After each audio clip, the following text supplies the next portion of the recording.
Shalom Aleichem. On va étudier maintenant les Ilchot Purim. Ça sur 2 semaines, de la moitié des halachot cette semaine, l'autre moitié la semaine prochaine. Et avant les Ilchot Purim, tout ce qui a un rapport avec Tanit Esther et puis avec Machatit HaShekel. Aujourd'hui, en dehors de ça, on va parler de Matanot Levianim et puis Mishloach Manot. En gros, c'est les Inyanim. Et puis bon, la semaine prochaine, la suite de la prochaine. Le Tanit Esther, le makor du Tanit Esther, c'est intéressant parce que on sait qu'il y a des Taniyot qui sont pas.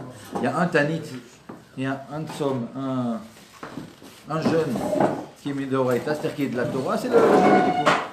Et en dehors de ce jeune-là, ben les autres jeunes, ils ont été décrétés par les Chachamim. Mais en réalité, il y a, même quand on a des mitzvot qui sont des Chachamim, quand les mitzvot sont rapportés dans le Tanakh, lorsque quelque chose de ce qu'on appelle mitzvot nevim, c'est quelque chose qui a une importance un peu supérieure. Alors c'est pas appelé midoraita, mais malgré tout, les vrais nevim, c'est pas une petite chose. Et ce que décrètent les Chachamim, c'est pas une petite chose non plus. Mais il y a quand même des choses qui sont qui ont plus d'importance à partir du moment où elles sont mentionnées dans le Tanakh. Et il se trouve que dans le livre de Sraria, on nous parle de 4 jeunes. Ouais. Il y a un verset, Tzom HaRevi, Tzom HaChamishi, Tzom HaShvi'i, Tzom HaSiri, Yelebet Yehuda Lesson Simcha L'Madim Tovim. Et Sraria nous dit que le jeûne du 4e mois, celui du 5e mois, celui du 7e mois, celui du 10e mois, ils se transformeront finalement en jours de joie. Alors qu'est-ce que c'est que ces jeunes-là? Alors du 4e, du 5e, c'est le mois de Tammuz, on sait qu'on commence le mois de Nissan. Le mois de Tammuz, donc Yud Zayin B'Tammuz, Tisha B'Av, Shvi'i, c'est le mois de Tishrei, c'est Tzom Gedalia, et Asiri, le 10e mois, c'est le mois de Tevet. Donc Asiri B'Tevet. Ces jours-là, ils vont être transformés en jours de joie. Or ici, dans ce passage, on n'a aucune mention de ce qui s'appelle le Tanit Esther, le Tanit du 13 Adar. Alors, où est-ce qu'on en parle? Ben, c'est intéressant parce que non seulement on n'en parle pas dans le Tanakh, on n'en parle pas dans la Gemara non plus. Ouais. On peut penser que peut-être dans la Mishnah, peut-être dans la Gemara, Maseret Megillah. Et entre les lignes, d'après certains Rishonim, on va voir ça dans 5 minutes, et certains Rishonim voient une allusion à cette somme. On va voir ça dans la Gemara, mais en tout cas, c'est pas explicite nulle part dans la Gemara, ni dans la Mishnah, ni dans la Gemara. On nous parle du Tanit Esther. Alors où est-ce qu'on en parle? Et ça commence à l'époque des Savoraim ou des Géonim, c'est-à-dire après la clôture de la Gemara. Maintenant, qu'est-ce que c'est que ce Tanit? En souvenir de quoi il est? Vous avez une idée? Quand on parle de Tanit Esther. Ouais. Tanit Esther. Pardon? Qu'elle a dit au peuple de jeûner pendant 3 jours, c'était de rentrer chez le roi. Ok, alors c'est une bonne idée. Alors je nous dis Rabbi Fragi, Esther a demandé au peuple de jeûner pendant 3 jours parce qu'elle devait rentrer chez le roi. Alors c'est vrai que un des grands Rishonim, le Chotraim, c'est un Rishon comme ça de l'époque du Tour. Fin du XIIIe siècle, début du XIVe siècle, c'est vraiment à peu près à l'époque du fils du Roche. Donc l'époque, on peut dire presque la fin des Balei Tosafot. Lui, il ne faisait pas partie des Balei Tosafot. Le Chotraim, le Rav Aaron de l'Onil, il habitait en Provence. On a parlé une fois des Chachamim de Provence qui étaient un peu comme ça, une charnière entre les Chachamim de Sfarad et puis les Chachamim des Balei Tosafot. Alors c'est intéressant parce que bon, ces écrits, ils ont été écrits un tout petit peu avant le tour. Et c'est là que j'ouvre une petite parenthèse parce qu'il y a des points qui sont importants. Quand je dis un peu avant le tour, c'est le tour, il a été écrit aux alentours de 1345. Mais en réalité, là, on parle de manuscrits. Parce que le Tfous, par Gutenberg, et les premiers livres qui ont été imprimés, c'était en 1451. Et les premiers livres de Kodesh qui ont été imprimés, c'est un petit peu après, c'est en 1475. Vous savez quel est le premier livre qui a été imprimé de Kodesh? C'est Pirush Rashi sur la Torah. Et le deuxième, c'est le Tour. Je te dis le Tour comme ça. Okay. C'est le deuxième livre qui a été imprimé, Birlan. Donc ici, on parle de plus de 100 ans avant, lors comme ça, le livre Chotraim comme ça est apparu. Et il se trouve qu'il est cité des centaines de fois comme ça par le Beth Yosef. Alors lui, il a quelque chose d'original, mais c'est assez repoussé. Lui, ce qu'il dit, Tanit Esther, a priori, comme tu dis, c'est ce qui nous vient à l'idée. Tanit Esther, très loin de la guerre. Et d'où on apprend qu'il y a eu un Tanit. C'est pas marqué dans la Megillah que le jour de la guerre il y avait un Tanit. Mais seulement il y a un passage comme ça dans Esther qui nous parle du 13, donc le jour où ils ont fait la guerre. Nikalou ve'amod al nafsham benoach me'oivem ve'arog besanem. Nikalou ve'amod al nafsham, Nikalou, ils se sont réunis. Alors le Shiltot c'est un des grands Gaonim, c'est le Rav Achai Gaon. Alors il fait une dracha. Ouais, c'est un peu comme dans. C'est marrant parce que normalement les drachot, elles sont faites dans la Gemara. Alors là, la dracha n'est pas faite dans la Gemara. Lui, il l'a fait Nikalou, Maïkeila, il te dit Ta'anit. C'est quoi Nikalou? Ils se sont rassemblés, ben on se sont rassemblés pour jeûner. Mais en réalité, et cette dracha, quand on regarde comme ça en détail dans le Shiltot, elle est quand même basée sur une dracha qui est dans la Gemara. Alors je vous ai dit que le Tanit Esther n'était pas mentionné dans la Gemara. D'après le Shiltot, lui, il la voit quelque part en remez dans la Gemara. D'ailleurs, le Rabbeinu Tam aussi, il a un avis un peu comme ça. Parce que tout le monde connaît la première Mishnah de Maseret Megillah Nachon, que la Megillah, elle peut être lue le 11, le 12, le 13, le 14 ou le 15 Adar. Alors le 14 et le 15, on peut comprendre, Nachon, c'est les 2 jours de Purim. Mais alors, comment se fait-il qu'on puisse les lire le 11, le 12 et le 13? Alors là-bas, la Gemara, sur cette première Mishnah, elle pose la question d'où on apprend ça. Alors pourquoi c'était lu à cause des petits farim comme ça qui devaient aller dans les grandes villes parce qu'ils n'avaient pas de personnes qui lisaient la Megillah et ils allaient comme ça les lundis et les jeudis dans les grandes villes et donc c'est pas le sujet là maintenant. Mais on arrive au 11, au 12. Mais malgré tout, comment se fait-il qu'une takana qui a été faite et à l'époque de Mordechai et Esther qui est assez claire sur la lecture de la Megillah, finalement on peut l'élargir jusqu'au 11, au 12 et au 13, c'est le début de Maseret Megillah, il parle de ça. D'où on apprend que c'est aussi le 11 et le 12. Il y a des drachot qui sont faites autour des versets de la Megillah, comme ça vers la fin de la Megillah, pour apprendre qu'entre les lignes, on peut lire la Megillah aussi le 11 ou le 12. Et pour le 13, parce que pour le 13, alors la Gemara, elle dit la chose suivante. Elle dit Amar Rav Shmuel bar Yitzchak Yud Gimel Zman Keila Lakoli. Non, le 13, c'est un jour de rassemblement, c'est sûr, on n'a pas besoin d'études spéciales pour apprendre la Megillah le 13. Alors quand on regarde dans Rashi dit c'est quoi Zman Keila Lakol? Il dit le 13, évidemment qu'on peut lire la Megillah. C'est le jour où ils sont rassemblés pour aller faire la guerre. Et c'est le jour où ils ont fait la guerre, et finalement le principal du miracle c'était le 13. Donc c'est sûr qu'on peut lire la Megillah le 13. C'est comme ça que Rashi explique. Donc quand on explique comme ça, il n'y a aucune mention du Ta'anit, Nachon. Zman Keila Lakol, d'après Rashi, c'est que c'est le jour où ils sont rassemblés pour faire la guerre. Mais le Sheiltot et puis Rabbeinu Tam, il est rapporté dans le Rosh, tout au début de Maseret Megillah, ils expliquent différemment.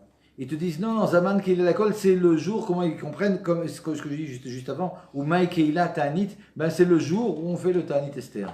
C'est comme ça que comprend le Sheiltot.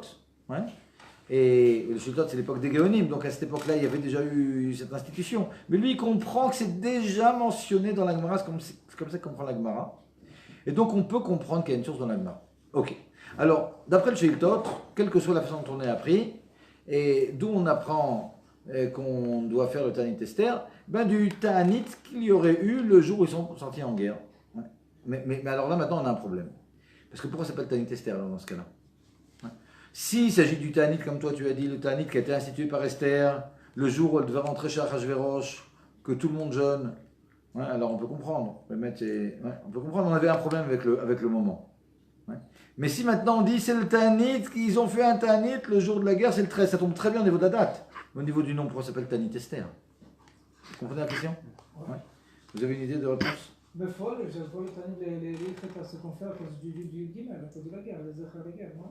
Mais il y a une nafkamina entre si c'est comme ça ou comme ça, c'est quoi Befoal? Befoal, le Chotraim, il est comme ça, le Sheiltot dit comme ça. S'il trouve une nafkamina, alors on pourra penser Befoal. Mais disons que c'est plus. L'explication du Sheiltot, elle est plus acceptée, plus ramenée. Mais je veux dire, Befoal, c'est pas un Ilchadi tellement. Mais ma question, elle est pourquoi s'appelle Ta'anit Esther dans ce cas-là? Le Sheiltot, c'est par rapport à quoi déjà? C'est par rapport au Yud Gimel ou par rapport au tel qu'elle a fait serment? Yud Gimel. Comme Rabbeinu Tam. Au Yud Gimel, Zman Keila Lakol, c'est le moment où ils se sont réunis. Alors il n'explique pas comme Rashi, ils se sont réunis pour aller faire la guerre, mais ils se sont réunis pour jeûner. Et de là on apprend jeûne. Mais alors la question après le Sheiltot, vous comprenez pourquoi ça s'appelle Ta'anit Esther? Regardez, c'est assez incroyable, parce que je pense que depuis l'époque des Géonim jusqu'au Rabbi, personne n'a expliqué ça. C'est la question. Mais donc, écoutez, Sichot Chelek Vav, le Rabbi répond à cette question. Alors, qu'est-ce qu'il dit le Rabbi? Le Rabbi dit il n'y a que Esther qui a fait ce jeûne. Pourquoi? Parce qu'on a une Tosefta dans Masret Tani qui nous dit que quelqu'un, et c'est rapporté aussi dans le Shulchan Aruch, quelqu'un qui va en guerre, il n'a pas le droit de jeûner. C'est une interdiction. C'est une interdiction parce que c'est un lien de Pekuach Nefesh. Et même quelqu'un qui est en danger parce qu'on vient contre lui en guerre aussi. Et là, tout le monde était en danger. Ouais. Tous les hommes, toutes les femmes, les enfants, il y avait une xéra sur tout le monde. Donc, il y a eu un jeûne qui a été décrété, mais il était interdit pour tout le monde. La seule qui n'était pas en danger, c'était Esther, donc ça s'appelle Tanit Esther. C'est dans une Ehara dans l'écoute Sichot, vous voulez savoir comme ça, Chelek Vav, dans les Osafot comme ça, Amoud 372. Ouais. Et c'est comme ça que c'est pas chose de Gishmak. Pardon? Quel nombre? Ah, il n'y a pas de numéro là-bas. C'est à la fin d'un myrtav, il y a une petite étoile comme ça, ouais, tout en bas, et puis c'est ce qu'explique le rabbi. C'est parce que c'est extraordinaire. Mais demandez aux gens, ouais, si vous voulez déjà comme ça un Dvar pour ce cas pour vous, j'ai déjà ça. Pourquoi ça s'appelle Tanit Esther? En fait, c'est quoi la question, Bécha? C'est pourquoi ça s'appelle la Tanit Esther? Si le Tanit Esther, Bémet, il a été décrété à cause du jeûne, d'après le Sheiltot, que les Israéliens ont fait quand ils sont sortis en guerre. Alors pourquoi ça s'appelle Tanit Esther? Quel rapport avec Esther? Tu appelles ça Tanit Purim, Tanit. Ouais, pourquoi Esther? Ouais. Si c'est comme tu as dit toi, Tanit Esther, le Tanit était décrété par Esther, on comprend. Mais si c'est en rapport avec le Tanit qui fait le jour de la guerre, quel rapport? Réponse, il n'y a que Esther qui l'a fait. C'est fort. C'est pas juste m'a dit, un truc comme ça aussi qui appartient nulle part. Toujours est-il, et le Shulchan Aruch rapporte à la fin, Mitanim Yud Gimel Be'adar. Vimchal Purim B'Alef B'Shabbat, Magdimin Leitanot B'Yom Hamshi. Donc finalement, on fait le 13. Maintenant, quand le 13, il tombe, enfin si Purim finalement tombe un dimanche, on ne peut pas faire le jeûne la veille. Et donc le jeûne, dans ce cas-là, il est amené le jeudi avant. C'est ce qui est apporté dans le Shulchan. On avait des jeunes que quand on le repoussait, on le faisait après. Quand ça tombait par exemple à Sarah Betevet, on le fait le lendemain, le dimanche. Ouais, je vais te dire pourquoi. On le fait avant parce que les jours de Purim, c'est du 11 au 15. Alors si après le 15, quand c'est déjà repoussé, on sort déjà du trou. Ouais. C'est d'après la première Mishnah comme ça dans Masret Megillah. Hein. Et d'ailleurs, elle plie miout. C'est pas chut Medihim. Tu sais quoi, rappelle-moi à la fin. Il y a un Mahamar de Rebbe qui explique al-Pipni miout ce que c'est que Megillah Nikret Beyud Elef et Betu Gimel Yud Telvav. C'est quelque chose de Madhim. S'il reste du temps à la fin comme ça, on va expliquer.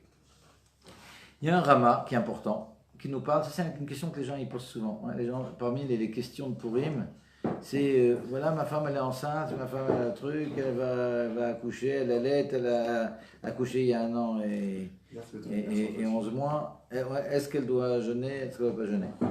Et j'ai mal à la tête et ma grand-mère elle doit prendre des médicaments, est-ce qu'elle doit jeûner? Ça c'est les questions. Alors regardez, on va voir ce que dit le Rama là-dessus, et on va répondre à ces questions, quels sont les critères, et c'est important. C'est important parce que c'est vraiment des questions qu'on va vous poser. Le Rama il écrit comme ça. Tanitzo, yesh la kelbo le tatzorech. Déjà il dit, c'est un tanit où on peut être un peu plus court. On peut comprendre pourquoi.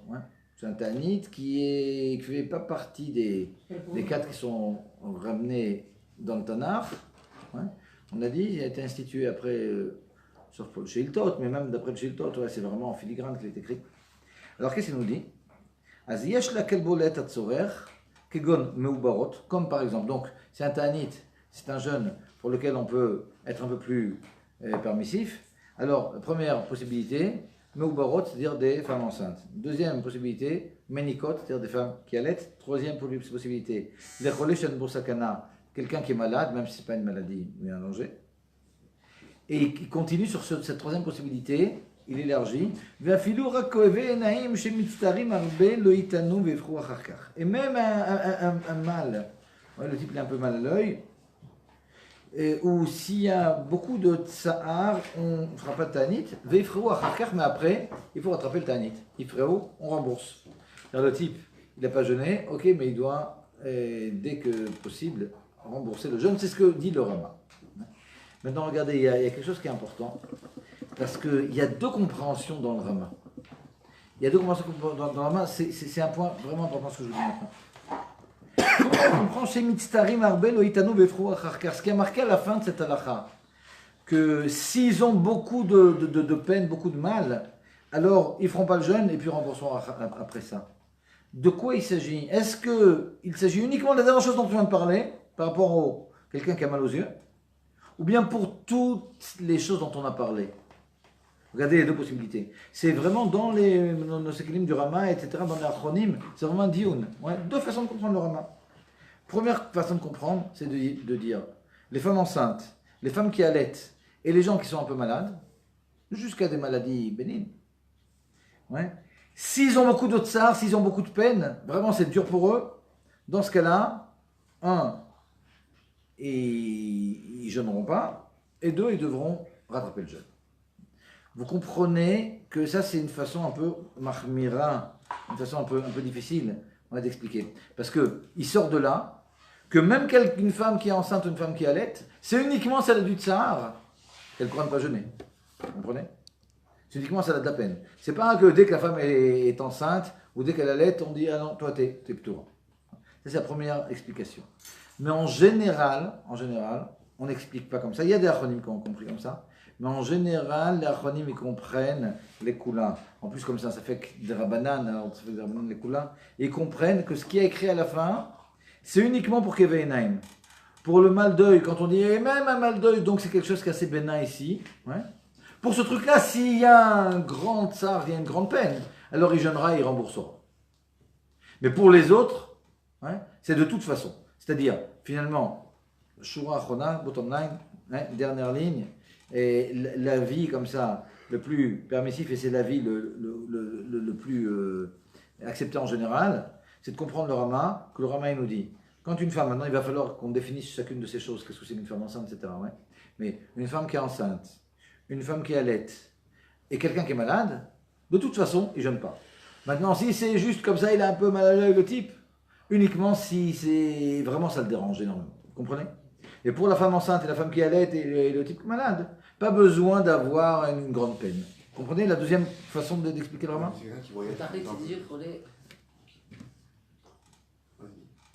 Quelqu'un qui voyage le jour de jeûne, est-ce que le jour de jeûne d'Esther, il voyage, est-ce qu'il peut. S'il est enceinte. Non, quelqu'un qui voyage le jour de jeûne, non, c'est pas une raison pour. C'est pas une raison pour ne pas jeûner. Relais chez Enbo Sakana, c'est ça que tu dis? Relais chez Enbo Sakana, c'est le troisième. Hein. Donc, une femme enceinte, une femme qui allait. Ok. Qu'est-ce que c'est qu'une femme enceinte? Alors, regardez. Une femme enceinte, ouais, les Lachonim ont l'habitude de dire que c'est une femme chez Karoubar à partir de 3 mois. Normalement, à partir de 3 mois de Rayon, c'est une femme enceinte. Bon, la femme, elle sait déjà à l'avance, ouais, après un mois, elle sait déjà qu'elle est enceinte. Et c'est après 3 mois. Mais malgré tout, dans notre génération, vu que les femmes, elles sont plus faibles, et puis les premiers mois, des fois, facilement, les femmes, elles risquent d'avorter. Donc, les poskim, ils sont assez permissifs. C'est-à-dire que si une femme, elle a un peu peur, et puis, ouais, en général, on permet à une femme qui est enceinte, même si c'est après 1 mois, 2 mois, ouais, de manger. Et le deuxième, pour une femme qui allait. Alors, une femme qui allait, comme ça, il y a des poskim qui disent que c'est ce qu'on appelle une femme qui allait, c'est normalement dans les 2 ans après qu'elle est accouchée, et disent des poskim, en réalité, même si elle n'allait pas, Befoal. Donc elle est dans les 2 ans, vu qu'il y a une Mara qui nous dit qu'une femme, quand elle a accouché après pendant 2 ans, elle va ramit parkin. Ouais, ses membres, ils se décomposent quelque part, elle en a pris un coup. Ouais. Et par conséquent, il y a beaucoup de poskim qui font rentrer dans une femme qui allait, même une femme qui allait pas, mais qui aurait pu allaiter, qui a commencé à allaiter, puis qui a arrêté. Ouais. Malgré tout, en général, on ne permet pas si la femme n'allait pas, à moins que vraiment elle ait du tsar. C'est-à-dire, si une femme est enceinte, on a dit, ok, elle ne jeûnera pas. Si une femme allait, elle ne jeûnera pas. Mais si une femme est dans les 2 ans après avoir accouché, alors bon, souvent ça dépendra beaucoup de son état. C'est-à-dire que si c'est un peu dur pour elle, ouais, on sera un peu plus permissif. Et si elle peut facilement jeûner, en général on lui dira de jeûner. Ouais. Il y a plusieurs avis, ouais, mais en général c'est un cas assez mtsaï. Ce que je vous dis comme ça, c'est quelque chose d'assez classique. Et Khatan Vekala. Khatan Vekala qui se sont mariés, puis maintenant ils sont mariés quelques jours avant Purim. Et puis maintenant, pendant les Sheva Brachot, tombe le 13 Adar. Est-ce qu'ils jeûnent ou ils ne jeûnent pas le plus? Alors ça c'est une marque entre Sfaradim et Ashkenazim. D'après les Sfaradim, la plupart des poskim Sfaradim Ouais, c'est le Reda dans Birkei Yosef, c'est Ben Ishraï, c'est Ravodi Yosef. Et ils sont d'avis que quand on est dans les Shabbat Brachot, ouais, bon, on mange. On peut me dire avec qui ils vont faire les Shabbat Brachot. Bon, il n'y a pas une obligation pendant les Shabbat Brachot de faire les Shabbat Brachot tous les jours. Ouais. Maximum, mangeant tout seul, ils ne font pas de Shabbat Brachot. C'est pas grave. C'est bien de Shabbat Brachot, de faire Shabbat Brachot, mais on peut en faire 2 fois par jour si on a mangé un minyan et 2 fois dans la journée, ou 3 fois même. Et inversement, on peut aussi ne pas faire tous les jours. Ouais. Et par conséquent, bon, Khatan Bekala Sfaradim, qui sont dans la semaine après leur mariage, ben, ils mangeront ouais, comme ils voudront. Et les Ashkenazim en général, et le Rav Moshe Feinstein, ils demandent de jeûner. Donc en général, les Ashkenazim, ils se marquent là-dessus. Pour le Minhag Chabad, dans le Shevach Moadim, il n'y a pas beaucoup d'endroits de livres. On n'a pas de halachot de Purim du Admor Hazaken. Ouais. Lorsqu'on peut trouver, c'est bon, demander à des rabbinim. Et c'est le Shevach Moadim. Dans le Shevach Moadim, Dafka, lui, il dit de ne pas jeûner, comme les poskim Sfaradim. Ouais. Donc, bon, chacun demandera son rave, mais sachez que c'est comme un posek Rabadi comme ça, okay, important, puis c'est ce qu'il dit. Okay. Pour le lien de ce qui s'appelle. Il y a un Ritva dans Moed Katan qui dit que Avelut des Rabim et Docha Simchat Aychim, que le Chora, le son de Gimel de Adar, il n'est pas Medina Avelut. Donc ça, ce Ritva, il n'est pas encore la fin. Eh bien, c'est encore quand même ce que sont marqués dans les Taniot, c'est pas marqué dans. Il a fait. Ouais. Ce que dit le Rav Bisberg ici, c'est qu'il y a un Ritva qui nous dit que normalement, une aveloute, quelque chose qui a un rapport avec le deuil, qui concerne toute une keïla, et c'est quelque chose qui repousse une joie de quelqu'un qui est particulier, mais ici, dans la mesure où ce n'est pas une question de deuil, alors on n'a pas cette rombra qui aurait eu dans d'autres taniot, donc ce n'est pas une raison d'être mahmir, d'être plus dur, ouais, sur une bala. Ok. C'est à propos de Priyat Ta'anit. Ouais. Je vous ai dit, d'après ce que dit le Rama, après on doit rembourser le Ta'anit, c'est le type qui n'a pas jeûné. Ouais. Mais comme je vous ai dit, beaucoup de poskim comprennent que c'est un rapport uniquement avec celui qui avait mal aux yeux. Donc finalement, ouais, quand la femme enceinte va vous demander est-ce que je dois jeûner, etc., et puis vous allez lui dire que non, elle n'a pas besoin de jeûner, ou la femme qui allait, non seulement elle n'a pas besoin de jeûner, mais elle n'a pas besoin de rendre le Ta'anit non plus. Ouais. Et c'est ce qu'explique le Kaf HaChaim. Parce que ce besoin de rendre le Ta'anit, c'est uniquement quelqu'un qui aurait été un truc assez bénin, ouais, malgré tout qu'il dérange. Alors bon, il rendra ce Ta'anit, il jeûnera le lendemain ou le surlendemain. Mais ici, ça ne concerne pas donc les femmes enceintes, les femmes qui allaitent. Ok. Ça c'est pour le premier sujet, le Inyan de Ta'anit Esther. Deuxième sujet, Zechar la Machatit HaShekel. Zechar la Machatit HaShekel, c'est quelque chose qui est mal connu, et dans lequel il y a beaucoup de détails. Et puis si on vous demande comme ça, c'est quoi Zechar Machatit HaShekel, où c'est écrit, ouais, on a des connaissances comme ça assez floues. Si je vous dis comme ça, vous connaissez Rashi qui parle de 3 troumotes, ouais, de 3 troumotes qui sont allusionnés comme ça dans la paracha, et c'est en rapport avec Troumat Adanim, et Troumat Mizbeach, et Troumat Mishkan. Vous vous rappelez de ce Rashi? Si je vous dis où il est ce Rashi, en réalité il est 2 fois. Et c'est vraiment parce que quand on fait Ritat, ouais, on oublie entre temps. Mais à 2 reprises, on a un Rashi qui nous dit il y a écrit 3 fois Trouma, et donc il y a 3 Troumot.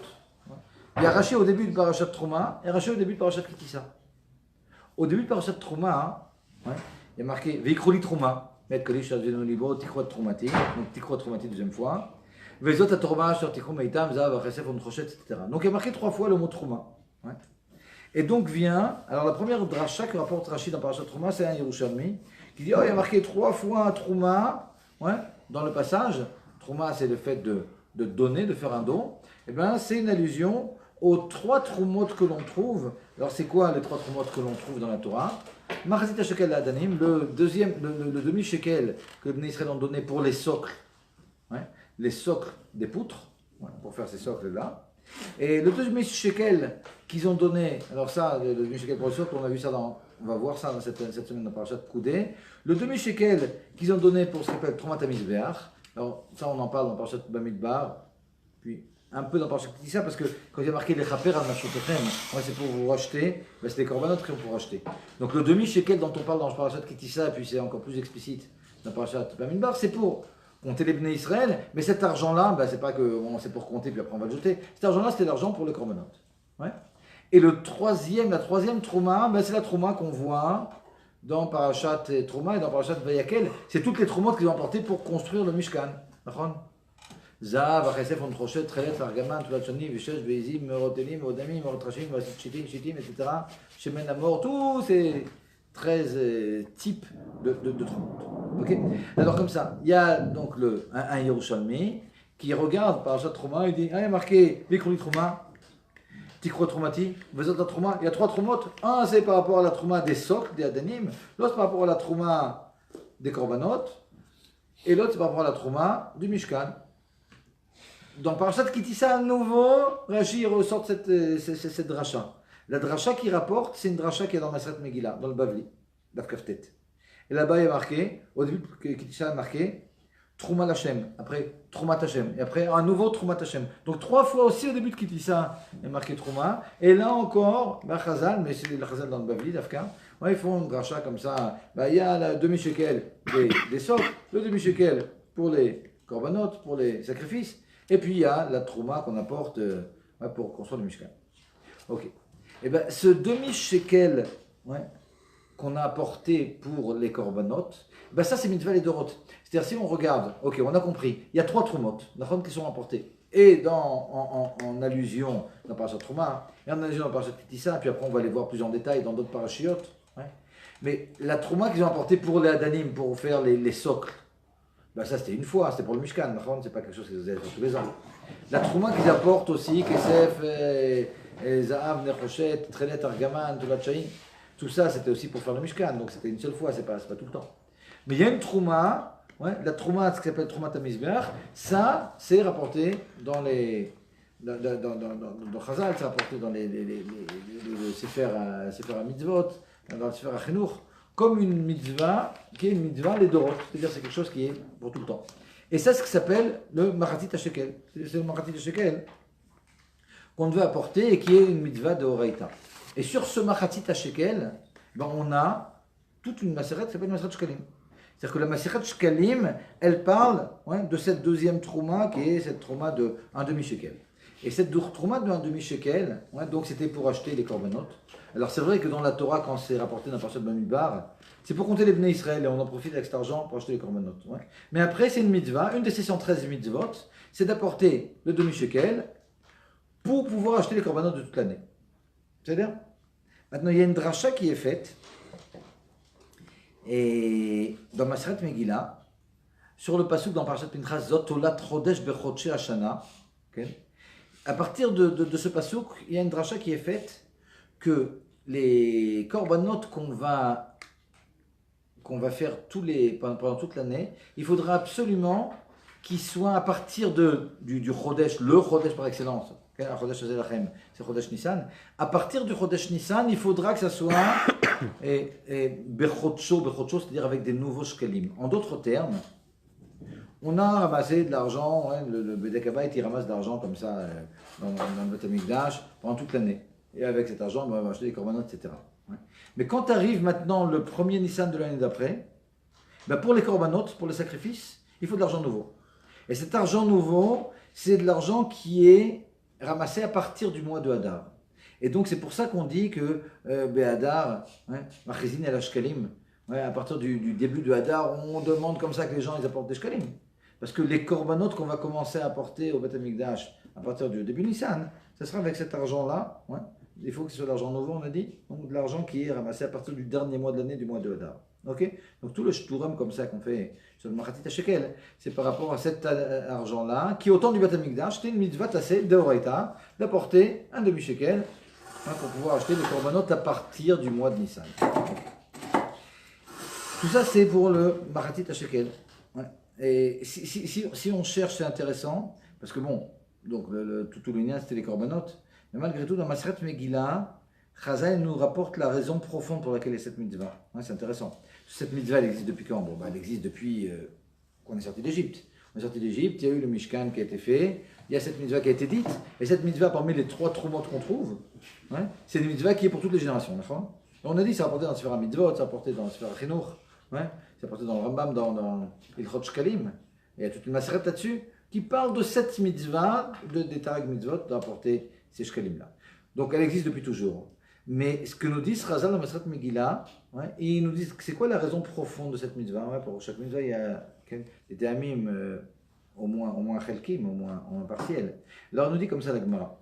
Galoui ve'adoua lifnei mishamar vayaolam. Ouais, c'était su pour celui qui a créé le monde. She'atid Aman nishkol shkalim al Israël. Que Aman, ben, il allait donner de l'argent pour pouvoir, des shkalim, pour pouvoir tuer les Bnei Israël. Il a acheté le droit de tuer les Bnei Israël de chez Achashverosh. Les fichach igdim shiklen lishkalav, nous dit la Gemara, c'est pourquoi Akadosh Baruch Hu, il a des générations avant déjà demandé aux Bnei Israël pour qu'on ait un pas d'avance sur Aman, ouais, de apporter nous des shkalim. Il y a une espèce de jeu comme ça, Rouhani, où en réalité, par ces shkalim qu'on apporte depuis qu'on est sorti d'Égypte, ouais, c'est grâce à ça finalement, donc grâce à la misère de Tzaka qu'on fait depuis qu'on est sorti d'Égypte, qu'on a réussi à contrer à l'époque de Purim Aman. Ouais, c'est fait. Ouais, c'est la raison profonde comme ça à rapporter. Ok. Qu'est-ce qui se passe maintenant après le Korban? Parce que tout ça c'était pour apporter le Korban, donc maintenant c'est plus de Korbanot. Qu'est-ce qui se passe? Ouais. Alors, Zechar al-Mikdash, on apporte aussi le Machatit HaShekel, c'est apporté dans Maseret Sofrim. Ouais, Maseret Sofrim, c'est une Maseret de Braithot. Et ce minhag d'apporter, de continuer à donner, parce que jusqu'à maintenant on donne le Machatit HaShekel, Machatit HaShekel ou Zechar al-Machatit HaShekel, on va en parler. Ouais. Mais on le donne pourquoi? Ben, en souvenir de ce qu'il y avait au temps du Beth Amikdash. C'est-à-dire? Ok. Donc où est-ce que c'est rapporté? On a dit dans Maseret Sofrim, dans les Poskim. Ouais, où est-ce que c'est rapporté? Ben, c'est pas rapporté là non plus dans la Gemara, Maseret Sofrim, comme ça c'est des Braithot. Et même dans les grands Rishonim, c'est pas quelque chose qu'on retrouve. Ouais. C'est qu'aujourd'hui, il y a aussi cette mitzvah-là. Quand on trouve ça chez le Rambam, etc., ben, c'est par rapport à la mitzvah, au temps du Beth Amikdash, d'apporter tous les ans. Mais ce Zechar Machatit HaShekel qu'on fait aujourd'hui, enfin aujourd'hui, depuis le Korban jusqu'à aujourd'hui, c'est quelque chose qui n'est pas tellement rapporté dans les livres. Alors, l'un des premiers, après Maseret Sofrim, qui rapporte, c'est le Tashbetz Katan. Vous avez déjà entendu parler du livre Tashbetz? Et là, je vais vous faire une parenthèse sur le livre Tashbetz, hein, parce que c'est quelque chose qu'il faut que vous connaissiez, et qui est aussi pas assez connu. Il y a 2 livres qui s'appellent Tashbetz, qui n'ont rien à voir l'un avec l'autre. Il y a le Tashbetz comme ça qui est assez connu. Souvent on parle comme ça du Shoot Arivash. Vous vous rappelez comme ça par rapport à quand on a parlé de Birkat Agomel, on a parlé du Shoot Arivash. On a dit qu'en Algérie, au 15e siècle, ouais, et bon, il y avait des grands Rishonim, il y avait Yitzhak Bar Shechet, et puis il avait un fils, il avait un élève, ouais, et il s'appelle le Tashbetz. Alors c'est quoi le Tashbetz? C'est Rabbi et Shimon ben Tzemach. Ouais. Et Tashbetz. Shimon ben Tzemach. Le Rashvat, il est appelé en général, le maître. Okay? Et maintenant, il y a le Tashbetz Katan, ce qui n'a rien à voir, mais on peut se tromper, le maître. C'est Rabbi Shimshon ben Sadok. Et lui, c'était un élève du Maharam de Rothenburg. Le Maharam de Rothenburg, c'est un des derniers Balei HaTosafot. Ouais. Donc rien à voir. Le Tashbetz, le Ragil, et c'est dont on parle en général. Quand on dit pas Katan, en général on parle du Posek Sfaradi comme ça d'Algérie. Quand on dit Katan, on parle de celui qui est Ashkenazi. Pas parce qu'il est Katan, Chaïla, mais parce que son livre, c'est un livre qui est tout petit. Maintenant, c'est quoi ce livre? C'est un livre vraiment important qui est souvent rapporté comme ça par le Rama. Et pourquoi il est important? Vous avez entendu sûrement parler du Maharam de Rothenburg. Le Maharam de Rothenburg, c'était un des derniers Balei HaTosafot. C'était le Rav du Mordechai et puis du Roche. Le Maharam de Rothenburg, il était en Allemagne, après il a étudié en France, puis après il est retourné en Allemagne. Maintenant, en Allemagne, à l'époque, ouais, il s'agit du XIIIe siècle, comme ça en 1200 et quelques, et les Juifs, ils étaient considérés comme des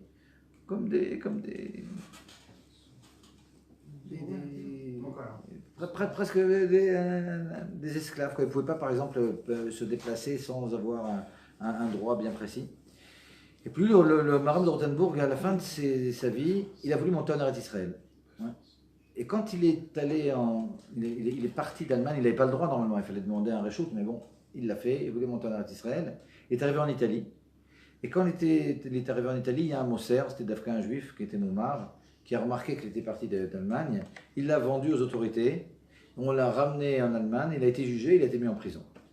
Et quand il était mis en prison, et ils ont demandé, alors la communauté juive a voulu le racheter, c'était un rave, Talmid Chacham Atzum, c'était le grand Talmid Chacham d'Allemagne de l'époque.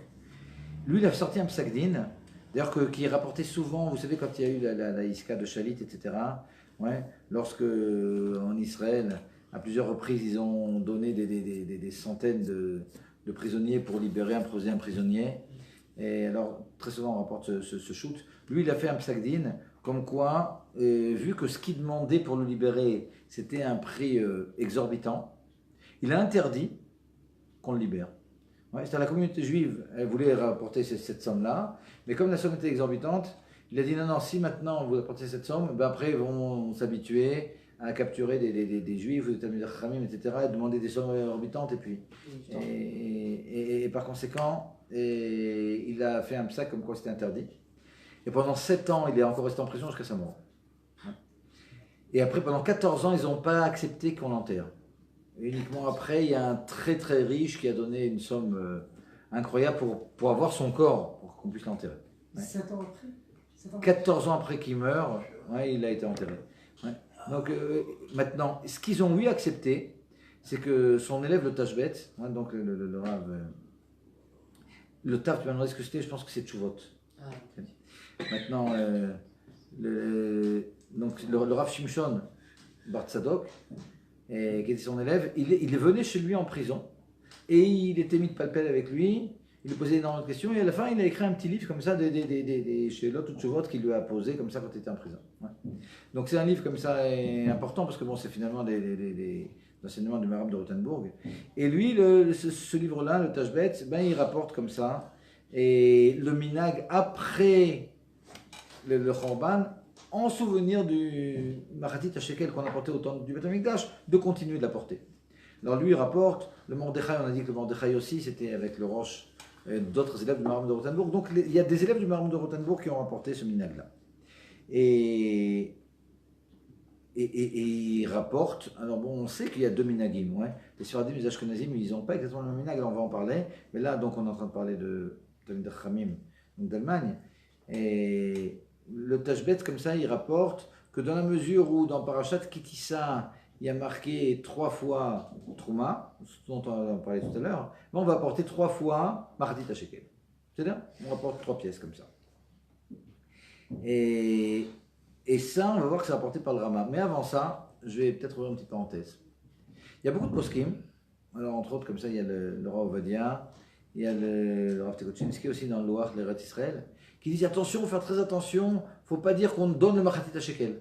Parce que donner le Machatit HaShekel, c'est quelque chose qui était à l'époque de la Gemara, c'était pour des corbanotes. Alors, si on dit qu'on donne le Machatit HaShekel, après, on sera, ça donnera l'impression qu'on est en train de donner de l'argent pour des corbanotes. Et on n'a pas le Beth HaMikdash, et c'est une interdiction, etc. Donc ils font comme ça un grand bruit, c'est un issour total de faire ça. Il y a une idvadout du Rebbe dans laquelle le Rebbe il repousse complètement cette vie.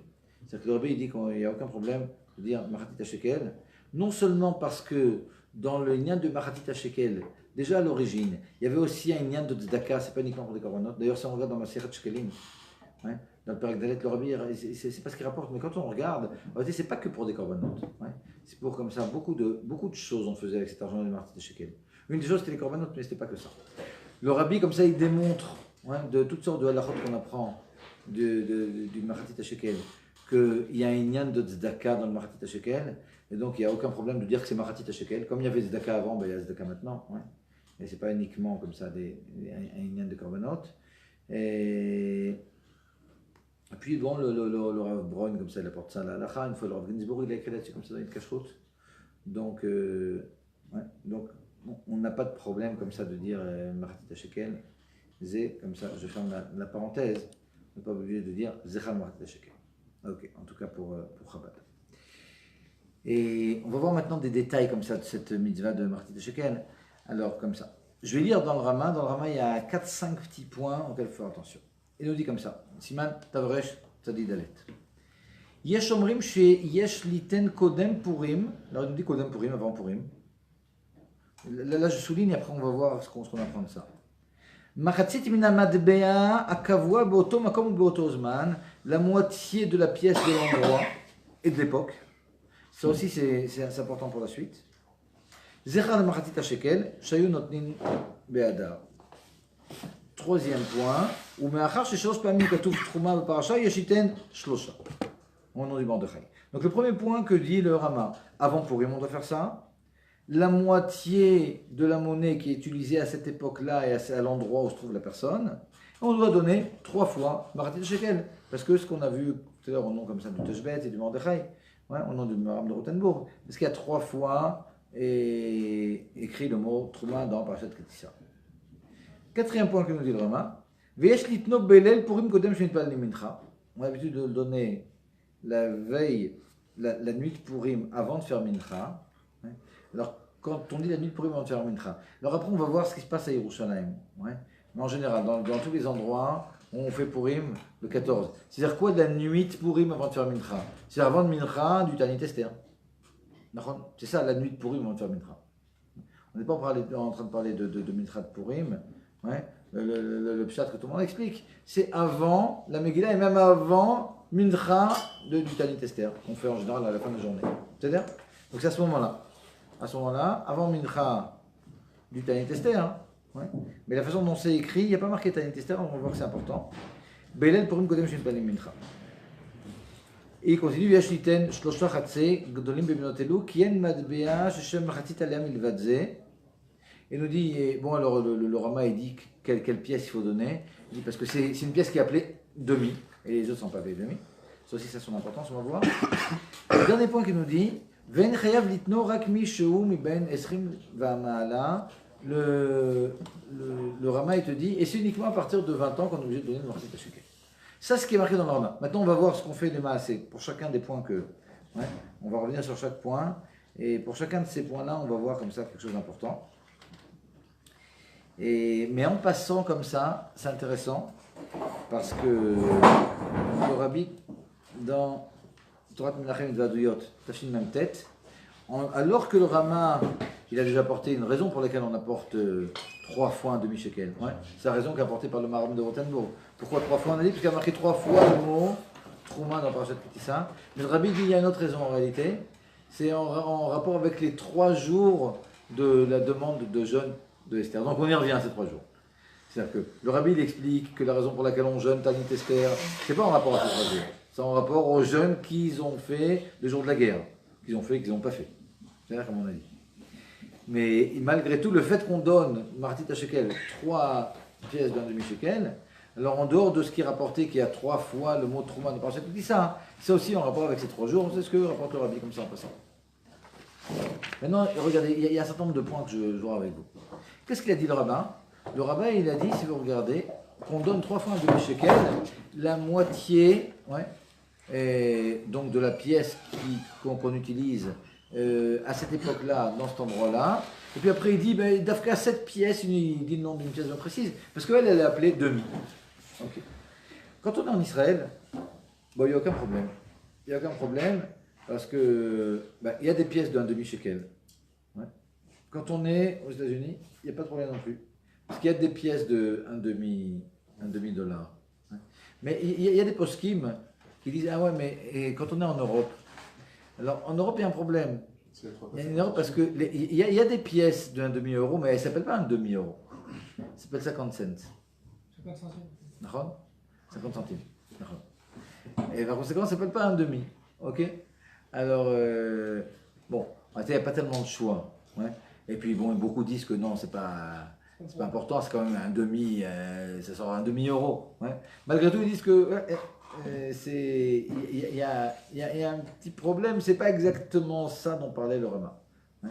Mais en réalité, bon, comme il n'y a pas le choix, c'est ce qu'on fait.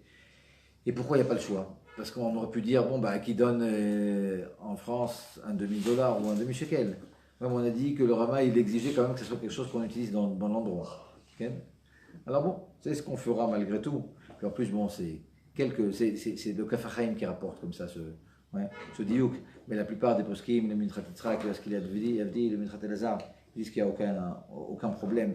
Donc, c'est pour le Inyan, comme ça on en a parlé, mais ce n'est pas un problème finalement. Et les Sfaradim, alors c'est important parce que les Sfaradim, c'est le Rama qui a apporté ce minag. Ouais. On a vu que ce minag, bon, ben, il est rapporté comme ça dans Masrat Sofrim, puis après dans le Tashbet, dans le Mordechai, ouais. Mais des poskim qui sont Ashkenaz.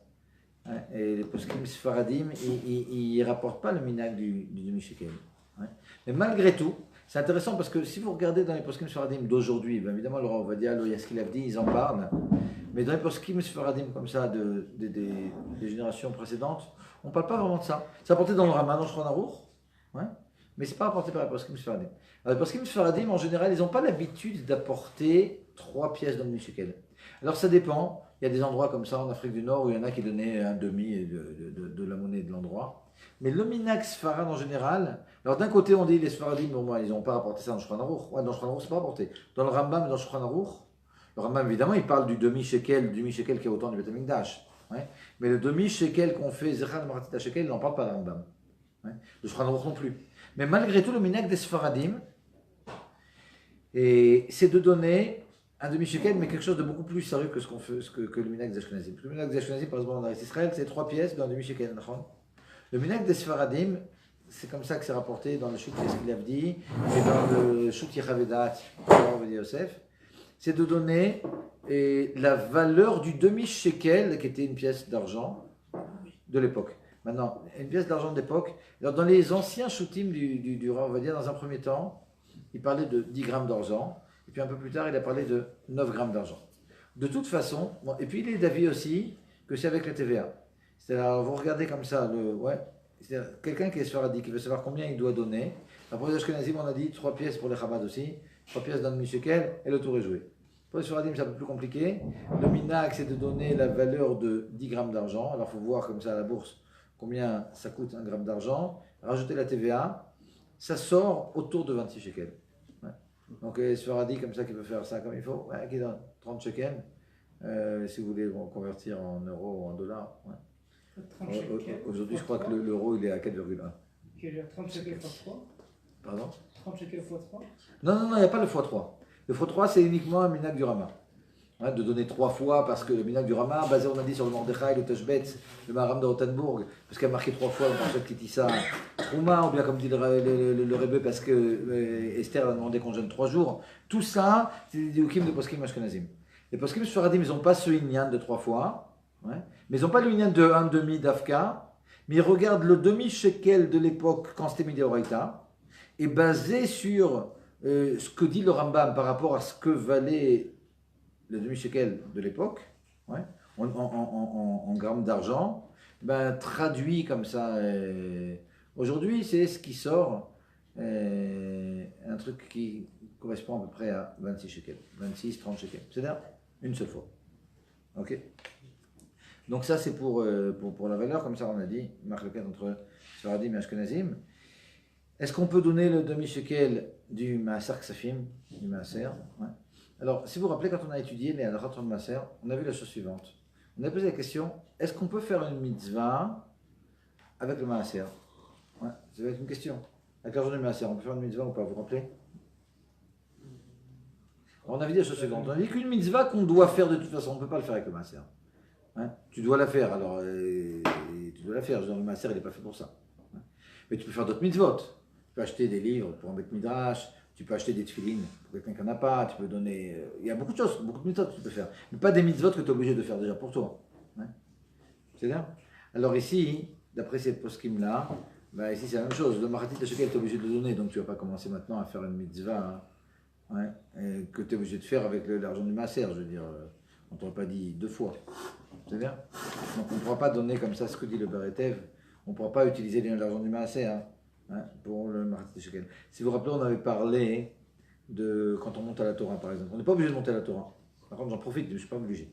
Donc je peux acheter une alliée à la Torah avec l'argent du Maaser. D'accord? Mais si le type il a un riouf maintenant, il y a un mina que quand c'est la semaine d'avant et le Yortzeit de son père ou de sa mère, okay, alors qui monte à la Torah, qui monte à l'Aftara, alors là c'est un riouf, dans ce cas-là, ça ne sera pas avec l'argent du Maaser. Ok, c'est clair? Ok, donc d'après tous ces klalim-là, celui qui en parle, c'est le shla, le BRT, il rapporte l'avis du shla. On ne donnera pas de demi-shekel avec l'argent de Maaser. Non, bon, c'est avec un shekel et demi, c'est rien. Mais c'est vrai que pour les Sfaradim qui donnent 26, 30 shekels, ouais, la question était un peu plus. Elle avait sa place. Qui c'est qui doit donner le demi-shekel? Alors je vous ai dit tout à l'heure, on a lu le Rama, il y a beaucoup de choses qu'il y avait dans le Rama, puis on essaie de décortiquer. Le Rama, il disait à partir de 20 ans, c'est bien. Dans le Mishnah Brura, il rapporte sur ce Rama-là. Ouais, c'est vrai, mais il y en a qui disent c'est à partir de 13 ans. Et il y en a qui disent, et c'est comme ça le Minag, dit le Mishnah Brura, même des enfants, et même l'enfant qui est dans le ventre de sa mère, pour lui aussi on donne le Marat Shekel. Ça apporte un peu, ça rappelle un peu les caparottes. Ouais, on fait aussi pour les enfants, les bébés, puis les femmes enceintes. Ouais. Le Minag en général, malgré le fait que le Rama ait apporté qu'on donne le Machatit Shekel, ou Zechal Machatit Shekel pour ceux qui disent Zecher, à partir de 20 ans, et le Mishnah Brura il rapporte d'autres Minagim à partir de 13 ans, et puis les enfants et même les embryons. Ouais. Pour les Suradim, le Rav va dire les posek uniquement à partir de 13 ans. Ouais. Ceux qui ne sont pas bar mitzvah, ils ne donneront pas de Machatit Shekel. Le Minag Chabad, c'est comme ce que rapporte le Mishnah Brura à la fin, c'est-à-dire même pour les enfants, même pour les embryons. On a l'habitude de donner, le Rabbi dit ça à Befirouche. Et pour les femmes aussi, il y a une marloquette comme ça, Achronim, est-ce qu'on donne Machatit Shekel ou pas? Le Minag Chabad, regardez, dans Sefer HaMinagim, il y a marqué comme ça. Minagé Admour, noten Machatit Shekel, gam be'ad harabanit ou banim ou banot ktanim. Alors c'est intéressant parce que Minag Admour, banim ou banot ktanim, c'est manière. Mais toujours est-il, le Minag de Admour Chabad, c'est de donner aussi pour les femmes et aussi pour les enfants, même des petits. Alors c'est intéressant parce que dans le Sefer HaMinagim, il y a marqué, attention, c'est Minag de Admour, mais c'est pas Oral Arabim, c'est pas pour tout le monde. C'est comme là-bas, sur cette halakha, c'est rapporté. Ouais, dans les harots comme ça, dans le Sefer HaMinagim, page 74. Ouais. Mais malgré tout, on a d'autres endroits, en Tafshin même tête et en Tafshin non bête, où le Rabbi il parle du Zechal Machatit Shekel et il dit de faire ça même pour, comme ça dans Tafshin même tête, et dans Chelek Bet, page 439, mais comme pour ça, même Minag, dit Gam Avour Kol Bnei Abayt, dit le Rabbi. Et dans l'Israt Kodesh Tafshin non bête, ou Matov Manaim, Shechanchou Gam Ken Ktanim, la tête Shlosha Machatit Shekel, les Kaspam Shelahem, c'est important d'éduquer les petits qui donnent le Machatit Shekel avec leur argent. Sheorim Ozrim Lahem, tous les parents évidemment ils vont donner de l'argent aux enfants pour qu'ils fassent ça. Shechlou la tête Zot Mitoch Achava, qui puissent donner comme ça largement. Vesheisher Lahem Od Maspik Letzochem Kar Shelo Yersar Lahem Klum. C'est tellement beau comme ça, ouais, comment le Rabbi rapporte ça. Parce que le Rabbi il dit attention, ouais, le Machatit Shekel au niveau du Chinour, bon on a l'habitude de donner, que même les enfants ils donnent, pas comme le Rama apporte à partir de 20 ans uniquement. Ouais. C'est une question très noire. Mais maintenant, si tu dis à ton fils, le fils de pauvre, il a économisé comme ça quelques scalim, et tu lui dis maintenant tu donnes un shekel et demi, c'est pas tellement chénouri, il va se dire quoi, c'est ça, les mitzvot, c'est. Hein. Alors il dit, mais non, tu lui donnes, toi qui donnes. Mais là aussi, tu lui donnes. Là aussi, il va sentir, tu m'as donné de l'argent, puis je dois te donner un daquin, et j'aurais voulu acheter des bonbons. Non, le rabbi, tu comprends qu'il te dit, non, mais donne-lui aussi pour les bonbons. Okay? Non, regardez, c'est extraordinaire. Ou beofen shaorim ozrim lehem. D'abord, c'est les parents comme ça qui vont aider leurs enfants à donner ce Machatit Shekel. Sheyochlou la tête zot mitoch hachava, qui puissent donner ça avec largesse. Pas qu'ils donnent et puis ça y est, la tirelire elle est finie. Veisher lehem od maspik letzochem kar shelo yarsar lehem klum. Il y a un yan chinuchi ici. Le rabbi dit, tu dois leur donner, les habitués à donner, mais qu'ils aient assez pour qu'ils puissent donner, qu'il en reste et puis qu'ils se sentent que ça, ils sont encore riches même après. C'est fait. C'est mifla peu surtout. Comme ça, donc notre minag, c'est que même les enfants, comme ça, ils donnent Zechal Machatit Shekel. À qui on donne le Machatit Shekel? Hein? Vous avez une idée? À qui on va le donner? À des pauvres, à des l'homme des Torah, à des Bate Knesset, à des yeshivot? C'est vrai pauvre. Alors regardez, il y a 4 avis, les 4 que je viens de dire. Ouais. Et après, on va voir la vie de Rabbi. Le Ya'abet, dans son siddur, Ya'abet c'est le fils de Chacham Tzvi, le Mitrat Elazar, le Kitur Shulchan Aruch, le Rav Tekochinsky dans le Loach Eretz Israël, il dit Dafka des pauvres. Ok, comme tu dis. Dans le Roi Chaim de Rabbi Chaim Falachi, il dit non, pas des pauvres qui étudient la Torah, Dafka des Lamdanim, il faut donner. Le Inyan, c'est les moutons. Et le Rav Ovadia Yosef, il dit qu'il faut donner à des yeshivot. Et le Kaf HaChaim, il dit qu'il faut donner à des Bate Knesset. Parce que Bate Knesset, c'est ce qui ressemble le plus Voilà. au Bate Mikdash. Dans le temps, c'était au Bate Mikdash. Si vous regardez chez Chabad, je vous dis, il n'y a pas, c'est à la chod dans le Shemar de Morazaken. Dans le Rav Horowitz, dans Shevach Moadim, il ne parle pas à qui on doit le donner. Il parle du Marazé de Shekel, mais il ne dit pas à qui on doit le donner. Il y a toute une reverette de Rav Brown, mais il ne parle pas non plus à qui il faut le donner. Il dit plein de trucs, mais ça, il n'en parle pas. Et la seule chose que j'ai trouvée, c'est un kovetz de Rav Meir Ashkenazi, il y a quelques années. Et puis chez Chabad, on donne. Et en réalité, j'ai vu une Idvadout du Rebbe où entre les lignes, on pouvait comprendre comme ça aussi. Quand le Rebbe tout à l'heure, je dis, il dit que c'est par rapport à la Zdaka, on peut dire Martit Shekel, on n'est pas obligé de dire Zechar la Martit Shekel. C'est même Vav, page 103 à 106, dans l'Idvadouyot. Et on comprend entre les lignes que le Rabbi dit que c'est juste la Zdaka, on donne à qui on veut. Mais le Rav Ashkenazi, il écrit Befirouche. C'est dans un codex qu'il a écrit il y a quelques années. Que chez nous, on donne à qui on veut. Donc vous donnez à des chivotes, à des Bate Knesset, à des Almei Torah, à des pauvres. Ouais. Selon les chitotes qui disent qu'on revient des yeshivot, ou d'autres qui disent des Bate Midrashot, des Bate Knesset. Okay. Si, selon leur chitatam, on a donné à quelque chose d'autre, on se dit qu'on n'est pas yotzé. Je ne pense pas que ce soit à ce point-là. Parce que bon, vu que les choses ne sont pas, vu que c'est pas explicite, c'est ce qu'ils comprennent, mais je pense pas. C'est possible, mais je pense pas. Je posais la question aussi, et c'est pas assez clair dans ce qu'ils disent que c'est comme ça et pas autrement. C'est juste un effet en fait. Pardon? Je sais pas, c'est juste un effet. A priori, j'ai l'impression que c'est comme ça. Ok. Maintenant, il y a un point qui est intéressant. Qu'est-ce qui se passe pour le... On va parler maintenant de quand on donne le Zechar Maratit Shekel, et c'est vraiment important, d'Afka pour vous qui êtes à Yerushalayim. Ouais. Parce que, enfin, je ne sais pas où vous allez être à Purim, mais a priori, bon, j'imagine que vous allez être le premier jour ailleurs, et puis le deuxième jour quand même à Yerushalayim, qu'on puisse être ensemble. Ouais. Et tout le Inyan, c'est quelqu'un qui est que à Yerushalayim. Quand est-ce qu'il va donner le Zechar Maratit Shekel? Alors, c'est très intéressant, il y a tout un pilpoul là-dessus, de même dans le Rabbanei Chabad, avec tout un sport autour de ça. Pourquoi? Parce que qu'est-ce qu'il a dit le Rama?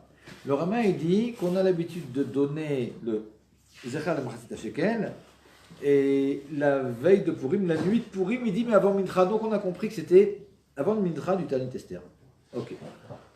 Dans le Sefer Minagim, il y a marqué que, bon, d'abord, donc tout le monde est d'accord, c'est ce que rapporte le Rama, donc évidemment tout le monde est d'accord avec ça, qu'on donne avant Mincha de Tanit Esther. Okay. Dans Sefer Minagim, il y a marqué qu'est-ce qui se passe maintenant et lorsque Purim c'est un dimanche. Ouais. Alors tu ne peux pas donner. Bah, aussi la même chose, ouais, on a dit que le Tanit Esther c'était le jeudi d'avant. Bon, on donnera avant Mincha le jeudi d'avant. Jusque-là c'est clair? Ok. Il y a une question qui se pose. Le Rav Tuvia Bloy, vous savez, c'est un des grands. C'est un des Ziknei Chassidim comme ça en Eretz Israël, Ziknei Rabbanei Anash, c'est le Rav de Chabad, de Neve Yaakov, et c'est aussi le directeur de Metrivka, et c'est quelqu'un qui a écrit énormément. Klalei Rashi, c'est lui qui l'a écrit. Ouais. Et il écrit beaucoup. Et sur le Tanya aussi, il a écrit pas mal. Et il faudrait peut-être qu'on l'amène une fois. Il est très très sympathique. Un Rav Yerushalmi comme ça, qui est assez âgé. Et bon, il est très harif comme ça, il est dur quand il n'est pas d'accord avec quelque chose comme ça. Il a écrit un livre sur les Minhagei Chabad. Hein. Et dans ce livre-là, comme ça, il est assez dur sur beaucoup de choses. Et il pose la question, il dit, quand est-ce qu'à Yerushalayim, on doit donner le Zechar de Maratit Shekel? Quand est-ce qu'on doit donner ça? Alors, il y en a qui pensent, a priori, c'est-à-dire, on a dit que c'était avant Mincha du Tanit Esther. Donc c'est aussi avant Mincha du Tanit Esther. D'où on apprend ça? C'est vrai que le Rama, il n'a pas parlé d'avant Mincha du Tanit Esther. Il a dit avant Mincha d'avant Purim. Alors Purim, c'est Tanit Esther a priori. Maintenant, dans Sefer Minagim, c'est marqué que si Purim c'est le dimanche, alors on fait jeudi. Alors on a bien compris. Donc dans ce cas-là, Ouais. Quand on fait Purim le 15, eh ben, c'est la même chose. Je veux dire, tu vois bien que c'est un rapport avec le Tanit Esther. Lui, il repousse complètement. Ouais. Il dit, c'est pas du tout ça le pshat de ce qu'il y a dans la Sefer HaMenagim. D'abord, il rapporte que le Grachnae et puis d'autres grands poskim, ils sont d'avis qu'à Yerushalayim, alors c'est vraiment très très spécial ce que je suis en train de vous dire, parce que c'est Minak Rabat de Yerushalayim. Ouais, ça n'existe pas, je veux dire, Minak Rabat de Yerushalayim. C'est pas qu'il y a toujours eu des Rabat de Yerushalayim. Mais je trouve que le Grachnae, dont on a souvent parlé, comme ça, c'était un grand possède Rabad, et d'autres, et comme Rosenfeld, et d'autres poskim, quoi, qui ne sont pas Rabad, hein, ben, eux, ils sont d'avis qu'on doit donner ça avant la Kriyat HaMegillah, c'est-à-dire la nuit du 15. Donc comment ils arrivent à ça alors qu'à priori dans Sfera Minagim, il y a marqué que lorsque Purim il est dimanche, on donne le jeudi. Alors il y a des petits diukim comme ça, très très beaux. Il dit si vous regardez, il n'y a aucun rapport entre le Zera Lamachatit HaShekel et le Tanit Esther. Le Zera Lamachatit HaShekel, il est en rapport avec Purim. D'où on sait ça? D'abord on sait ça de où est-ce que ça a été rapporté dans Shulchan Aruch. Dans Shulchan Aruch, le Rama il a rapporté le Zera Lamachatit HaShekel dans le Siman Tavresh Tzadik Dalet. C'est un siman qui parle de Purim, alors que toutes les halachot du Tanit Esther, c'est dans un siman Tavresh Pevav. Donc tu vois, premier point, que c'est sans rapport avec le Tanit Esther. Deuxième point, le Rama, on sait qu'il est très très très médaillek sur ces mots. Il n'a pas dit qu'on doit donner, je vous ai dit tout à l'heure, ça avait son importance, le Maratit HaShekel et la veille, avant Mincha de Tanit Esther. Il n'a pas parlé de Tanit Esther, Bichlal.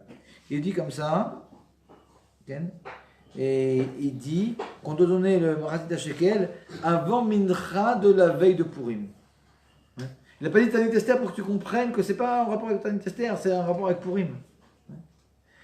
Alors il dit, dans ce cas-là, alors pourquoi, et ça je vous pose la question. Alors il dit, ça n'a rien à voir avec le Tanit Esther. Il se trouve qu'on donne en général avant Mincha de Tanit Esther parce que c'est juste avant qu'on lise la Megillah. Mais quand il y a un jour d'espace, comme c'est le cas pour Shushan Purim, et bon, on fera ça juste avant le Kriyat HaMegillah et pas le jour de Tanit Esther. Et donc on peut poser la question 2 minutes, mais il y a une preuve contre lui. Dans le Sefer HaMinagim, on a bien vu que sans rapport maintenant avec Yerushalayim, dans toute la planète, sur toute la planète, en dehors de Shushan et d'Yerushalayim, quand, et il y a une ville en Turquie aussi, qui était Moukefet Roma, ça c'est extraordinaire. Une fois il y avait quelqu'un qui venait de Turquie, il était dans une Idvadout du Rebbe, et il avait dans la tête comme ça, est-ce qu'en Turquie, il y a aussi des villes qui sont Moukafot Roma du temps de Yoshua ben Nun? Le Rabbi l'a regardé et puis il a dit le nom d'une ville. Il a dit, cette ville, c'était Moukafot Roma au temps de Yoshua ben Nun. Donc il y a au moins 3 villes au monde comme ça, dont on sait que c'était Moukafot Roma au temps de Yoshua ben Nun. Toujours est-il, a priori, pourquoi dans le Sefer HaMinagim, il y a marqué, si ça n'a pas de rapport avec Tanit Esther, que lorsque Purim il tombe dimanche, donc sur toute la planète, on doit donner le Zera Lamachatit HaShekel jeudi d'Afka. Vous avez une idée? Tout simplement, le Rav Blois qui répond, c'est comme ça. Il dit, qu'est-ce qui se passe? Quand c'est dimanche, ben, les gens, ils vont à la Beth Knesset. Quand ils vont à la Beth Knesset? Shabbat pour Arvit. Parce que Shabbat, ils n'ont pas d'argent sur eux. Donc ils vont faire Arvit. Après Arvit, bon, ben, il lit la Megillah. Et puis après... Alors, c'était pas possible de donner à ce moment-là. C'est la raison pour laquelle dans Surah Minagim, il y a marqué que dans ce cas-là, si ça tombe dimanche, on devra donner. Alors, si déjà, on ne va pas oublier, on va le donner à un moment propice. Alors, on va le donner le jour du jeûne. Mais parce que ça n'a un rapport avec le jeûne. Donc, même ceux qui disaient non, mais c'est bien marqué dans Surah Minagim, tu vois bien que c'est. Il y a dans les Rabbanei Chabad un sport autour de ça, comme je vous ai dit. Et tu vois bien dans Surah Minagim, il y a marqué son rapport avec le jeûne. La preuve, c'est que quand pour une, c'est dimanche, bon, on donne jeudi. Par conséquent, pour Yerushalayim, ceux qui font que à Yerushalayim, parce que si le type il fait derrière Tel Aviv à Yerushalayim, bon, c'est autre chose, il donnera comme ça. Là, à Yerushalayim, on donne normalement la nuit de Purim. Mais malgré tout, comme il y a quand même des rabbanim, et des rabbanim pas petits, de Chabad, qui pensent que c'est en rapport avec le Tanit Esther, malgré tout, après toutes ces preuves du Rav Blois, Stam, alors c'est une solution facile, mais des fois, c'est ce qu'il faut. Puisque c'est un shekel et demi qu'on doit donner. On peut donner un shekel et demi le jour de Purim, et la nuit de Purim avant la Megillah, et puis avant ça, le jour de Tanit Esther, avant Mincha, Loïc Reklum. On donne là 3 pièces d'un demi-shekel, et là 3 pièces d'un demi-shekel. C'est là.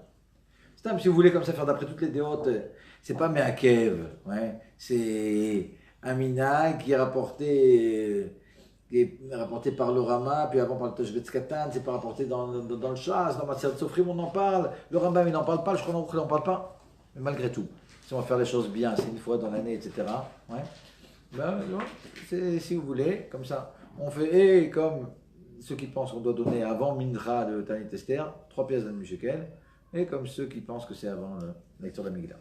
Ça, ce que j'ai dit, c'est uniquement pour ceux, évidemment, qui sont à Yerushalayim.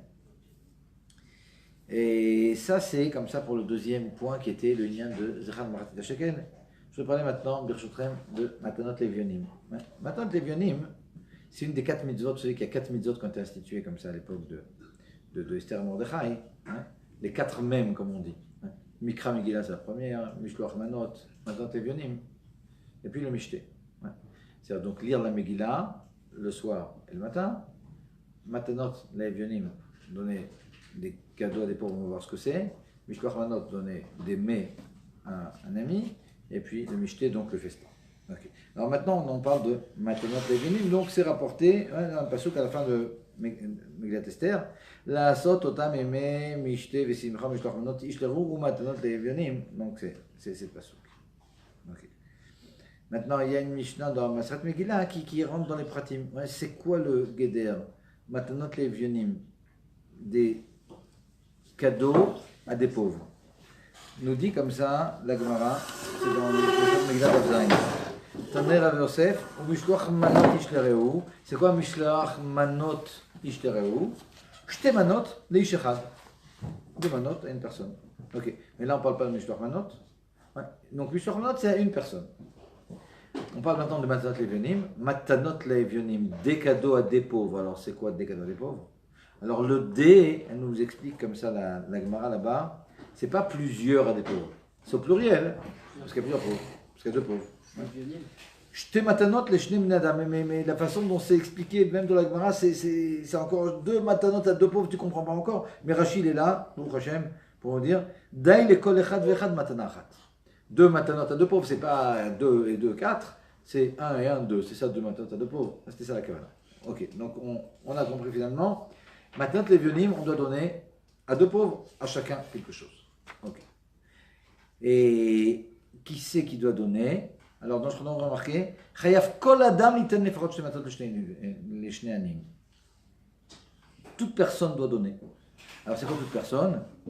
Alors, le Mishnah Berurah, il explique, que ce soit un homme ou une femme, et même un pauvre, dont toute la parnassa, c'est de la tzedaka, même lui devra donner maintenant les Levionim.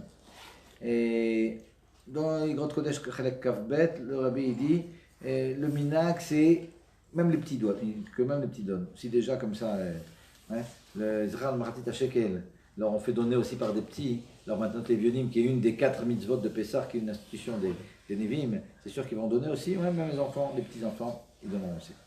Okay. Donc qu'est-ce qu'il faut donner pour être Yotzei Dechova? Alors le Rambam il dit, ça peut être de l'argent, mais ça peut être de la nourriture aussi. On a la possibilité de donner aussi de la nourriture. C'est-à-dire quelqu'un qui ferait Mishloach Manot, et en plus Mishloach Manot, il donne encore de la nourriture. Ouais, il pourrait faire les deux finalement. Mais malgré tout, le Magen Avraham dit qu'on a l'habitude de donner de l'argent. Donc si on n'a pas le choix, le type il n'a pas d'argent et il va donner de la nourriture. De la nourriture. Les dominax, on va faire comme il faut. Ouais, pour être les venus, on a l'habitude de l'argent, donc on donnera de l'argent. Okay. Il y a une question comme ça, est-ce qu'on peut donner un chèque? Ouais. Alors ça dépend. Si c'est un chèque qu'on peut utiliser pendant Purim, oui. C'est-à-dire, si c'est un chèque qui est en mon nom, je ne peux pas l'utiliser. Quelqu'un m'a donné un chèque. Je peux pas donner à ma collègue puisqu'il est en mon nom, il ne pourra rien faire avec ça. Donc, vu que les banques elles sont fermées le jour de Purim, en Israël en tout cas, c'est vrai que dans d'autres pays c'est différent, mais en Israël, et j'ai un problème de donner un chèque à quelqu'un en son nom le jour de Purim comme un Matanot Levionim, parce qu'il ne veut pas l'utiliser. Mais si c'est un chèque ouvert, un chèque ouvert, elle peut l'utiliser. Elle peut le donner comme ça à une macolette ou quoi, elle pourrait l'utiliser, même si c'est un chèque qui est repoussé. Donc, le type il a donné un chèque à un pauvre, repoussé à 1 mois. Mais c'est pas grave, le pauvre il peut donner ça à la macolette. La macolette est d'accord souvent de prendre un truc qui est repoussé. Okay. Donc c'est quelque chose avec lequel on a un chouk comme ça de Rav Auerbach, et on peut donner comme ça, mais évidemment quelque chose qu'on peut utiliser. C'est quoi maintenant la valeur du Matanot Levionim? Alors là c'est intéressant. Parce qu'il y a un grand différent entre les poskim et on va finir avec ce point-là. C'est un peu trompeur la montre ici. Alors je vais finir avec ce point-là et l'Afka c'est bien qu'on finisse avec ça parce que c'est un des points les plus importants. Regardez. Pour atteindre les Vionim, le Mishnah Broura il rapporte au nom du Ritva qu'on peut donner même une prouta. Je fais prouta. C'est-à-dire je donne une prouta, c'est je sais pas autour de 20 agorotes, disons. Hein. Si je donnais 20 agorotes à un pauvre, 20 agorotes à un autre pauvre, hein, je donnais maintenant t'es venu. Ça c'est comme ça que le Mishnah Broura comprend. Mais à côté de ça, et les poskim sfaradim, ça c'est poskim ashkenazim, ça le Mishnah Broura, puis poskim sfaradim, en commençant par le Ben Ishraï, et puis bon, c'est comme ça que le Ravadia, le Ravadia aussi disent, ils sont d'avis qu'il faut que ça soit le prix d'un repas, au moins une manat falafel, ouais, quelque chose comme ça, ce que quelqu'un mange dans un repas dans le monde. Ah, c'est combien 50 shekels. Non, on va le faire, 50 shekels. Ah, on va te faire. Un repas de falafel, une manat falafel. Manat falafel, Un shawarma au chocolat. quoi, je sais pas, une quinzaine de shekels, disons. Avec le pari de Coca-Cola. Boisson avec. Un petit. Maintenant regardez. Donc a priori il y a ces deux avis. Et même le Mishnah Broura qui rapporte le Ritva, qui pense qu'en donnant une prouta ça suffit, regardez ce qu'il rapporte. Et on va s'arrêter avec ça parce que c'est la halakha la plus importante de tout ce qu'on a dit jusqu'à maintenant. Ce qu'il rapporte au nom du Rambam. Donc rapportons ça au nom du Rambam. Dans le Rambam, Ilchot Megillah, Peraget Lachayut Zain. Ouais, c'est à la fin des Ilchot Megillah du Rambam. Regardez ce qu'il rapporte. On va dire, on va traduire, c'est la halakha de Purim. Nous dit le Rambam la chose suivante. Je vais peut-être faire une petite introduction, mais dans une minute on a fini. Les gens en général, qu'est-ce qu'ils font? Maintenant, les Vionim, on va courir derrière de pauvres et va trouver des pauvres. Il faut aussi s'occuper des pauvres, les autres pourris, allez, on va les chercher, ok, et tu donnes un shekel là, et tac, tu fais un V, ok, t'as fait maintenant les Vionim. Et à côté de ça, le type, il va faire 75 Mishloach Manot. Tous les voisins et toute la planète et tous les gens qui vont venir chez lui. Alors c'est une espèce de course folle. On va aller à la Macolette, on va acheter des kilos de tablettes de chocolat, des machins, et puis on se les refile, et puis on prend de là, on redonne là. Toute la journée elle passe, et tout l'argent il passe dans Mishloach Manot. Ouais. Et Vézéo, en Mishloach Manot, et puis ici et là on mange un chocolat, nos anaman, et c'est comme ça que passe le jour de Purim. Ouais. Regardez ce qu'il dit le Rambam. C'est la halakha de Purim. Si vous oubliez toutes les halakhot, vous vous rappelez de celle-là, c'est le principal. Mutav להרבות במנות לאביונים מלהרבות בסעודתו ובשלוח מנות לרעיו. Nous dit le Rambam, il vaut mieux investir beaucoup dans Matot Levionim, beaucoup plus que de faire une grande Seouda. Il parle au niveau de l'investissement. Ouais. Ou bien de donner même Mishloach Manot. Mishloach Manot, c'est extrêmement important a priori. Mishloach Manot, c'est pour, on verra la prochaine fois, ouais, mais c'est pour un des avis. Pour rapprocher les gens avec Israël, c'est extrêmement important, Mishloach Manot. Et malgré tout, nous dit le Rambam, il vaut mieux donner beaucoup de Matot Levionim plutôt que de s'investir dans la Souda, dans Mishloach Manot. She'en simcha gdola umfuara, ela lesamer levanim yetomim ve'almanot ve'domé la Shrina. Parce qu'il n'y a pas de simcha plus grande que celle de réjouir des pauvres, et ça c'est comme la Shrina comme ça qui vient, quand on leur donne comme ça de l'argent. Donc, ce que je vous dis maintenant, c'est pas une halakha. C'est pas une halakha, mais c'est un conseil. Je me rappelle quand à Guido, je dis souvent ça comme ça à la Keïla. Le type, il fait son compte maintenant. Il regarde combien d'argent il va sortir pour la Seouda et pour Mishloach Manot. Vous n'êtes pas obligé, mais a priori, c'est le pshat du Rambam. Rabbi Hillel disait ça. Qui ça? Rabbi Shit, chaque année, il disait au nom de Rabbi Hillel Pelzner qu'il disait de faire ça. Ah, je Prends savais. un stylo, tu remplis avec Mais je savais pas. Qui vont dire d'Adolim, le Rav Shid et le Rav Pelzner. Bon Hashem. Alors, qu'est-ce qu'ils disent? Alors maintenant, je peux dire en leur nom, mais j'y ai pensé aussi. Alors, qu'est-ce qu'ils disent? Ils disent, tu regardes comment t'as sorti. Mishloach Manot, t'as envoyé à 80 personnes, tous tes voisins, tous tes machins et tout, parce que t'avais honte quand même. Tu vas pas donner un bamba alors qu'il t'apporte un truc comme ça. Alors, t'as mis quoi? 300 shekels là-dedans? Ouais. Et encore la Seouda, t'as mis encore 200 shekels, 500 shekels. Et ben, ils auront 500 shekels de Seouda au Vietnam. Vous faites le compte. Et c'est pas grave. Si vous donnez moins de Mishloach Manot, vous pouvez dire aux gens, non, je préfère donner dans Matot Levionim. C'est Stam, on fait ça comme ça par pression sociale et tout. Ouais. Alors venez, on descend des pressions sociales, on donne vraiment à des pauvres. Ouais. 100 shekels qu'on donne à des pauvres. Et s'ils reçoivent de tous les gens qui connaissent 100 shekels, bon, Hachem, ils sont contents. Et ça, c'est la vraie joie de Purim, Bezrat Hashem. יישר כוח גדול, תודה.